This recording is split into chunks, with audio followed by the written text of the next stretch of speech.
Google Chrome വഴി നമ്മൾ PMMVYയുടെ സൈറ്റിലെത്തുന്നു. അല്ലെങ്കിൽ നമ്മൾ ഡിസ്ക്രിപ്ഷനിൽ കൊടുത്തിട്ടുള്ള ലിങ്കിൽ ഒന്ന് ക്ലിക്ക് ചെയ്ത് കഴിഞ്ഞാൽ ഈ പേജിലോട്ട് എത്താൻ സാധിക്കും. അവിടെ ലോഗിൻ ഒന്ന് കൊടുത്തു കഴിഞ്ഞാൽ ഈ ഒരു പേജ് ആയിരിക്കും നിങ്ങൾക്ക് കാണാൻ കഴിയുക. ഈ ഭാഗത്ത് യൂസർ ID ചോദിക്കുന്നുണ്ട്. ANG എന്ന് തുടങ്ങുന്ന യൂസർ നെയിമാണ് അവിടെ നിങ്ങൾ കൊടുക്കേണ്ടത്. ക്യാപിറ്റൽ ലെറ്റർ ആയിരിക്കണം ANG എന്നുള്ളത്. അതിനുശേഷം താഴെ പാസ്വേഡ് എന്ന് കാണാം. ആ ഭാഗത്ത് നിങ്ങൾക്ക് അനുവദിച്ച് തന്നിട്ടുള്ള പാസ്വേഡും കൂടെ ഒന്ന് എൻ്റർ ചെയ്ത് വിടുക. അതിനുശേഷം താഴെ ഒരു റെഡ് മാർക്ക് ചെയ്തിട്ട് ഒരു ക്യാപ്ച കോഡ് കാണാൻ സാധിക്കും.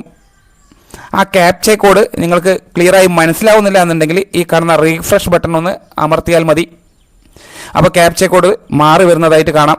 അപ്പോൾ നിങ്ങൾക്ക് മനസ്സിലാവുന്ന തരത്തിലുള്ള ക്യാപ്ച കോഡാണ് പ്രത്യക്ഷമായതെങ്കിൽ അത് താഴെ കാണുന്ന റൈറ്റ് അബൌട്ട് ടെക്സ്റ്റ് എക്സാക്ട്ലി എന്ന് കാണുന്ന ഈ ഭാഗത്ത് അതേപടി എൻ്റർ ചെയ്യുക.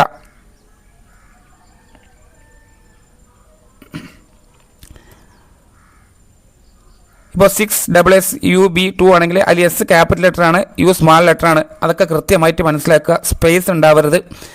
അതിനുശേഷം ലോഗിൻ എന്ന് കാണുന്ന ഈ ഭാഗം ക്ലിക്ക് ചെയ്യുക. അപ്പോൾ പുതിയൊരു പേജിലോട്ട് നമുക്ക് എത്തും.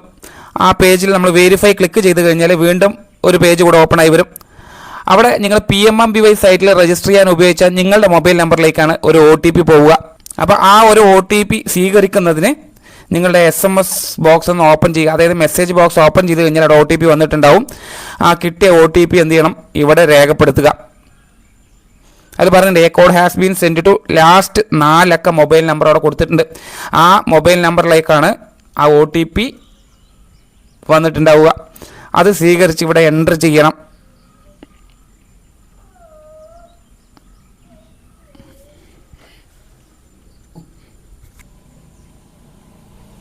OTP രേഖപ്പെടുത്തിയതിന് ശേഷം വാലിഡേറ്റ് എന്ന് കാണുന്ന ഈ ബട്ടൺ ഒന്ന് ക്ലിക്ക് ചെയ്യുക. അപ്പോൾ നമ്മളുടെ അക്കൗണ്ട് ഒന്ന് ഓപ്പൺ ആയിട്ട് വരും.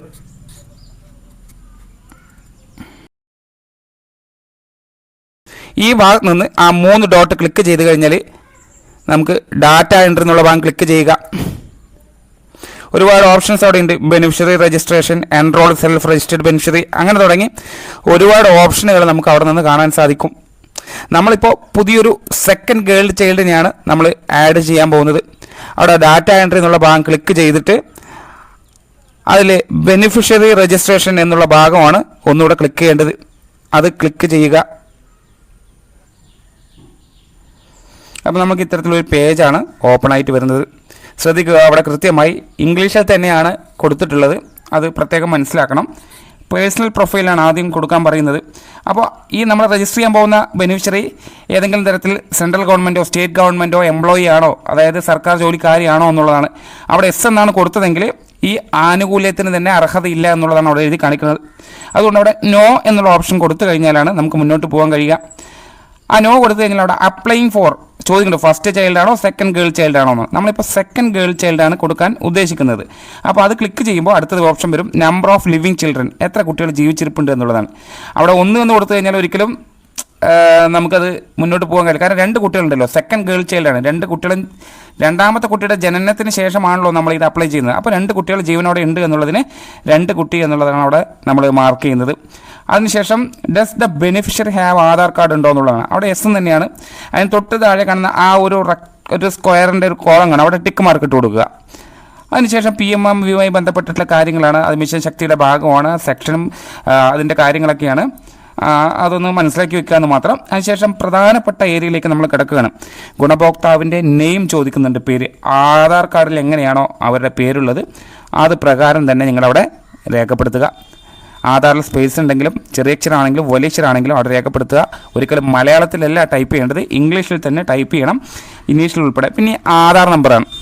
ആധാർ നമ്പറുടെ കോളത്തിൽ കൃത്യമായി തെറ്റുകൂടാതെ അവരുടെ ആധാർ നമ്പർ രേഖപ്പെടുത്തുക. അതിനുശേഷം ഡേറ്റ് ഓഫ് ബർത്ത് ആണ്. ഇതാണ് പ്രധാനപ്പെട്ട മേഖല. അതായത് PMMVYക്ക് എലിജിബിലിറ്റി വേണം എന്നുണ്ടെങ്കിൽ PMMVYയുടെ അപേക്ഷയ്ക്ക് അർഹരായിട്ടുള്ള ആളുകൾക്ക് നിർബന്ധമായിട്ടും ഈ പറയുന്ന ഏതെങ്കിലും ഒരു ഡോക്യുമെൻ്റ് ഇതിൽ അപ്ലോഡ് ചെയ്യേണ്ടതായിട്ടുണ്ട്.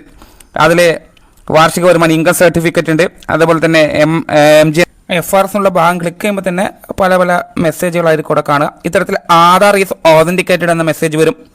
അപ്പോൾ ഓക്കെ എന്ന് കൊടുത്തിട്ട് നമ്മൾ അടുത്ത ഘട്ടത്തിലേക്ക് പോകുന്നു. അവിടെ ഡേറ്റ് ഓഫ് ബർത്ത് ആണ് ചോദിക്കുന്നത്.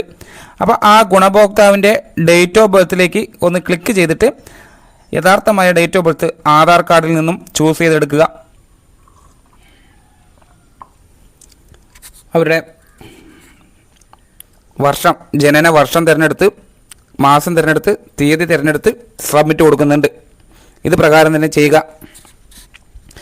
അപ്പോൾ ഓട്ടോമാറ്റിക്കായിട്ട് അവരുടെ ഇപ്പോഴത്തെ വയസ്സ് അവിടെ തെളിഞ്ഞു വരും. നമ്മൾ രേഖപ്പെടുത്തണമെന്നില്ല. അടുത്ത കാറ്റഗറിയാണ് അവർ SC ആണോ ST ആണോ, ഇതിൽ രണ്ടിലും പെടാത്തവരെല്ലാവരും തന്നെ അതേഴ്സ് എന്നാണ് നമ്മൾ അവിടെ സെലക്ട് ചെയ്യേണ്ടത്.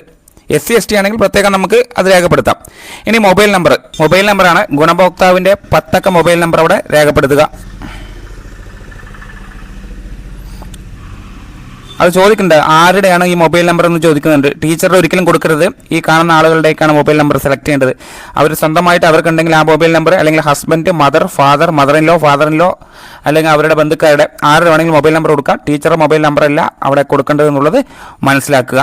ഇത്തരത്തിൽ ആ ഗുണഭോക്താവിൻ്റെ തന്നെ മൊബൈൽ നമ്പർ നിങ്ങൾ അവിടെ കൊടുക്കുന്നതായിരിക്കും കൂടുതൽ നല്ലത്. ഇത്തരത്തിൽ മൊബൈൽ നമ്പർ കൊടുത്തതിന് ശേഷം സെൽഫ്, അതായത് അവിടെ രേഖപ്പെടുത്തി സെൽഫ് എന്ന് തന്നെയാണ്. എലിജിബിലിറ്റി ക്രൈറ്റീരിയ എന്നുള്ള ഓപ്ഷൻ കാണും. അവിടെ സെലക്ട് ഡോക്യുമെൻ്റ് എന്നുള്ള കാണുന്ന ഭാഗം ക്ലിക്ക് ചെയ്ത് കഴിഞ്ഞാൽ ഈ പറയുന്ന ഏതെങ്കിലും ഒരു ഡോക്യുമെൻ്റ് നിർബന്ധമായിട്ടും ഈ ഗുണഭോക്താവിൻ്റെ അപ്ലോഡ് ചെയ്യണം. പ്രധാനമായും പറഞ്ഞ ഇൻകം സർട്ടിഫിക്കറ്റ്, തൊഴിലുറപ്പിലെ കാർഡ്, അതുപോലെ തന്നെ PM കിസാൻ്റെ കാർഡ്, അല്ലെങ്കിൽ ഈശ്രമിൻ്റെ കാർഡ്, അല്ലെങ്കിൽ ആരോഗ്യ ഇൻഷുറൻസിൻ്റെ കാർഡ്, അല്ലെങ്കിൽ BPL റേഷൻ കാർഡ്, അല്ലെങ്കിൽ ഡിസബിലിറ്റി ഉണ്ടെങ്കിൽ അതിൻ്റെ കാർഡ്, അതേപോലെ തന്നെ അതുപോലെ ആശാ വർക്കറോ അല്ലെങ്കിൽ അംഗനവാടി വർക്കറോ ഹെൽപ്പറാണെങ്കിൽ അവർ പ്രഗ്നൻ്റ് ആണെങ്കിൽ അത് തെളിയിക്കുന്ന രേഖ, അത്തരത്തിലുള്ള കാര്യങ്ങളൊക്കെ ഇവിടെ രേഖപ്പെടുത്തുക. അപ്പോൾ ഇപ്പോൾ നമുക്ക് ഈശ്രം കാർഡാണ് ഉള്ളത്, അത് സെലക്ട് ചെയ്തു. ഈശ്രം കാർഡ് സെലക്ട് ചെയ്തതുകൊണ്ട് അവിടെ ഈശ്രം കാർഡിൻ്റെ ഐഡൻറ്റിറ്റി നമ്പറാണ്. ആ ഈശ്രം കാർഡിലൊരു 12 അക്ക നമ്പർ ഉണ്ടാവും. അത് നമ്മളിവിടെ രേഖപ്പെടുത്തണം. കൃത്യമായി ഈശ്രം കാർഡ് നോക്കി തന്നെ അത് രേഖപ്പെടുത്തുക. ഏത് ഐഡൻറ്റിറ്റി പ്രൂഫാണ് രേഖപ്പെടുത്തുന്നത് അതിൻ്റെ ഐഡൻറ്റിറ്റി നമ്പറാണ് ഇവിടെ കൊടുക്കേണ്ടത്. ഇപ്പോൾ ഈശ്രം കാർഡ് ഇവിടെ കൊടുത്തുകൊണ്ട് ഈശ്രം കാർഡിൻ്റെ നമ്പർ കയറ്റി. ഇനി ഇവിടെ ചൂസ് ഫയൽ എന്ന് കാണും, അപ്ലോഡ് ഫയൽ. അതൊന്ന് ക്ലിക്ക് ചെയ്തിട്ട് വേണം ചൂസ് ഫയൽ എന്നുള്ള ഭാഗം ക്ലിക്ക് ചെയ്ത് കഴിഞ്ഞാൽ ഇവിടെ ഒരു ഓപ്ഷൻ വരും. അത് നിങ്ങൾ മീഡിയ എന്ന് കാണും, അല്ലെങ്കിൽ ഫയൽ ഫോൾഡർ എന്ന് കാണും. അത് ക്ലിക്ക് ചെയ്തിട്ട് നമ്മൾ ഫോണിനകത്ത് സേവ് ചെയ്ത് വെച്ചിട്ടുള്ള ആ ഈശ്രം കാർഡിൻ്റെ PDF അപ്ലോഡ് ചെയ്തെടുക്കുക. അപ്പോൾ എങ്ങനെയാണ് ഒരു ഫോട്ടോ, ഒരു ഡോക്യുമെൻറ്റ് PDF ആക്കുക എന്നുള്ളത് കൃത്യമായി നമ്മൾ താഴെ ലിങ്ക് കൊടുത്തിട്ടുണ്ട്. അത് പ്രകാരം നിങ്ങൾ മനസ്സിലാക്കി PDF ആക്കുന്ന രൂപം മനസ്സിലാക്കുക. അതിനുശേഷം ഇവിടെ MCP കാർഡ് ചോദിക്കുന്നുണ്ട്. MCP കാർഡ് വിവരങ്ങൾ അവിടെ രേഖപ്പെടുത്തുക. MCP കാർഡിൽ ഒരു നമ്പർ ഉണ്ടാവുമല്ലോ, ആ നമ്പർ RCHID പറഞ്ഞ നമ്പർ ഉണ്ട്. അത് നിങ്ങൾ അത് പ്രകാരം തന്നെ ഇവിടെ രേഖപ്പെടുത്തി കൊടുക്കുക. അത് രേഖപ്പെടുത്തി കഴിഞ്ഞാൽ പിന്നെ MCP കാർഡ് രജിസ്ട്രേഷൻ ഡേറ്റ് ആണ്. അതൊക്കെ നമ്മൾ നോക്കിയെടുക്കേണ്ടത് ഈ പറയുന്ന MNC കാർഡ് ഉണ്ടാവുമല്ലോ, നമ്മുടെ അമ്മയും കുഞ്ഞെന്നുള്ള കാർഡ് നോക്കിയിട്ടാണ് ഈ കാര്യങ്ങളൊക്കെ നമ്മൾ രേഖപ്പെടുത്തേണ്ടത്. അപ്പോൾ അത് പ്രകാരം നമ്മൾ നോക്കിയിട്ട് നമ്മൾ ആദ്യം RCHID എൻ്റർ ചെയ്തു. ഇതിൽ നിന്നും നമുക്ക് ഒരുപാട് കാര്യങ്ങൾ എടുക്കാനുണ്ട്. LMB, vaccination details, ANC details എല്ലാ തുടങ്ങിയ കാര്യങ്ങളൊക്കെ നമ്മൾ ഈ MCP കാർഡ് നോക്കിയിട്ടാണ് രേഖപ്പെടുത്തേണ്ടത്. അപ്പോൾ അതെല്ലാം പരിശോധിച്ച് ക്ലിയറായി, തെറ്റുകൂടാതെ, ഒരിക്കലും LMB ഉൾപ്പെടെയുള്ള കാര്യങ്ങൾ തെറ്റുകൂടാൻ പാടില്ല. അതെല്ലാം ക്ലിയറായി മനസ്സിലാക്കി അത് നിങ്ങൾ എല്ലാം ആദ്യം ഒരു വെള്ള പേപ്പറിലോ നോട്ടിലോ എഴുതി വെക്കുക. ഇന്ന കാര്യം RCHID വേണം, അതേപോലെ തന്നെ നമുക്ക് മറ്റുള്ള ഐഡികളൊക്കെ നമുക്ക് നിർബന്ധമായിട്ട് വേണമല്ലോ. LMB വേണം, അതേപോലെ ഡെലിവറി ഡേറ്റ്, വാക്സിനേഷൻ ഡേറ്റ്, ഇമ്മ്യൂണൈസേഷൻ്റെ കാര്യങ്ങൾ, ഫസ്റ്റ് ANC, സെക്കൻഡ് ANC, അങ്ങനെയുള്ള കാര്യങ്ങളൊക്കെ നമ്മളിതിനെ ഒരു പേജിലേക്ക് പകർത്തി കഴിഞ്ഞാൽ എളുപ്പത്തിൽ നമുക്ക് ഈ അപേക്ഷ പൂർത്തിയാക്കാൻ സാധിക്കും. രജിസ്ട്രേഷൻ ഡേറ്റ് ആണ് ഇനി കൊടുക്കേണ്ടത്. ആ ഭാഗത്തൊന്ന് ക്ലിക്ക് ചെയ്ത് കഴിഞ്ഞാൽ ഇതൊരു കലണ്ടർ ഓപ്പണായി വരും. അവിടെ നിന്ന് കൃത്യമായി കലണ്ടർ വർഷവും അതേപോലെ തന്നെ മാസവും തീയതിയും കൃത്യമായിട്ട് സെലക്ട് ചെയ്തെടുക്കുക.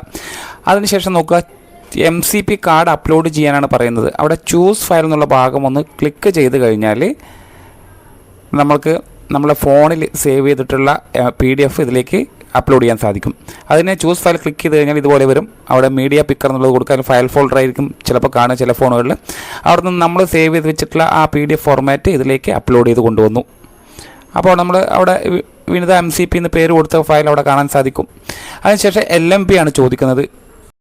അതും ഇത് പ്രകാരം ഈ കലണ്ടർ ക്ലിക്ക് ചെയ്ത് കഴിഞ്ഞാൽ കൃത്യമായ LMP ഡേറ്റ്, മാസം, വർഷം നിങ്ങൾ തിരഞ്ഞെടുക്കുക. അതിനുശേഷം ANC ഡേറ്റ് ചോദിക്കുന്നുണ്ട്. അതും നിങ്ങൾ MCP കാർഡിൽ നിന്ന് തന്നെയാണ് രേഖപ്പെടുത്തേണ്ടത്. ശേഷം ANC ഡേറ്റ് ചോദിക്കുന്നുണ്ട്, അതും മാർക്ക് ചെയ്യുക. ഇത് പ്രകാരം കലണ്ടർ ക്ലിക്ക് ചെയ്തിട്ട് മാർക്ക് ചെയ്യുക. അതിനുശേഷം ആ കുട്ടി ജനിച്ചോ എന്നുള്ള ചോദ്യമാണ്. അത് ഓട്ടോമാറ്റിക്കായിട്ട് അവിടെ എസ് എന്നുള്ളത് വന്നിട്ടുണ്ട്. ഇനി ഡേറ്റ് ഓഫ് ബർത്ത് ആണ്. കുട്ടിയുടെ ജനന തീയതി കൃത്യമായി രേഖപ്പെടുത്തുക.